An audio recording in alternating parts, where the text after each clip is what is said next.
Kusuku lokuqala lokuvulwa kwezikolo emva kweeholide zasebusika, abantwana besikolo samabanga aphantsi saseMotherwell inqaneni lwemfundo belungele ukuqala izifundo zabo. Kodwa ngelishwa izinto azihambanga njengesiqhelo xa abazali bevukele kumasango esisikolo beqhankqalaza bekwavala iingcango zaso ngelokuthintela abafundi nootitshala ukuba bangene kuba besithi asikhuselekanga ngenxa yocingo luwileyo. Usihlalo webhodi elawulayo yesikolo uthi sele kuyiminyaka becela isebe lezemfundo ukuba libiyele esi sikolo ngocingo kodwa liphelela nje kwenzeni izithembiso. Silapha koluphulo lentshukumo siyenzayo ukuvakalisa ukungoneliseki ngendlela ethi thina emveni kokunkqonkqoza izihlandlo ezininzi phaya kwa-Department of Education sicela okokuba ngaba isikolo sethu sifakwe kuluhlu lwezikolo ekufanele into yokuba ngaba zifumana le nto kuthiwa yi-fencing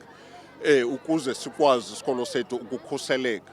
Apha kaloku sisebenza ngabantwana, apha sisebenza ngootishala, apha sisebenza ngabazali abaphekela abantwana nabazali abaqinisekisa okokuba ngaba isikolo sethu sicocekile. Bonke aba bantu kufanele babe phantsi kokhuseleko olumandla lwesikolo ekuqinisekiseni okokuba ngaba xa belapha esikolweni bakhuseleke ngandlela zonke. Esi sikolo nesijikeleziwe zizitiya zabahlali, ucingo lwaso luzela izikroba ezisetyenziswa ngaba bahlali kunye nonqevu. Abazali bathi sele kukho iziganeko ezininzi apho ootitshala baye baphangwa ngaphakathi kwamasango aso. UNtombomzi Sadini yonomzukulwana ofunda kwesi sikolo uthi eyona nto ingabonwabisanga bengabazali kukubona ukuba abantwana babo abakhuselekanga. Esivisa kabuhlungu singabazali nabahlali into yongakhuseleki kwabantwana bethu apha esikolweni because abantwana bethu abakhuselekanga. Eli thango elo libonayo apha lidala kakhulu. Uba ndithetha kakuhle, esi sikolo sakhiwa ngo-1989. Abantwana bethu babefunda apha. Ngoku kufunda abantwana babo ngoku, abazukulwana bethu ngoku. So ke ngoku abantwana bethu abakhuselekanga nyani apha. Even nootishara ababatitshayo nabo abakhuselekanga. Ngoba even kwelaa cala elingaphaya kunomjondolo. So aba bantu balamijondolo bavula iimbobo zokungena apha esikolweni. So ngelabo ixesha bayangena bafike bamosha apha esikolweni.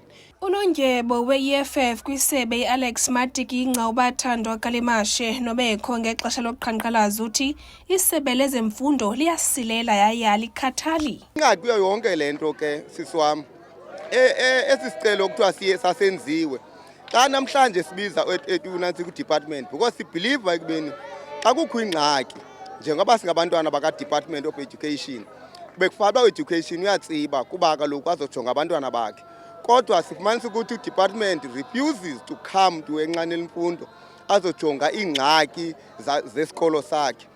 Ngelizwi ke eliphuma kumama uPhinda Nyoka uthi uMr Vena ubhizi wenze esi sicelo.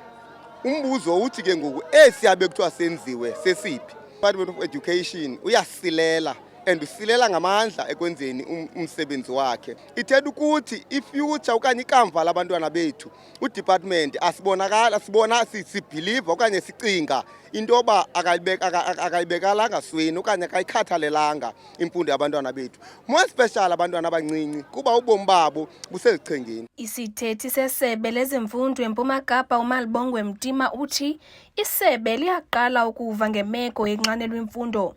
Uthi ngokwenkqubo izikolo ezifuna ukufakela ucingo kufuneka zingenise izicelo zazo kwiofisi yesithili nakwiofisi enkulu yesebe hayi eyesiphaluka. Uthi esi sikolo asilandelanga umgaqo onguwo ekufakeni isicelo. Imeko yesikolo siyivile kodwa siva namhlanje. Okwesibini kuba siyivile sabaxelela ngenkqubo elandelwayo esasiyithethile kunye no-principal ne-school management teams ethi xa befuna icingo kufuneka babhale imbalelwano ethunyelwa kuthi esichazelayo uba akukho cingo. Siyifumana okokuqala ke le nto nabo bavumile into yobana ngabakha basibhalele. Yiyo le nto sishene ngelithi mababhalele leta thina silisebe sizawuthatha amanyathelo emva koba sifumene ileta. Asikwazi usebenza ngaphandle kweleta ecela icingo.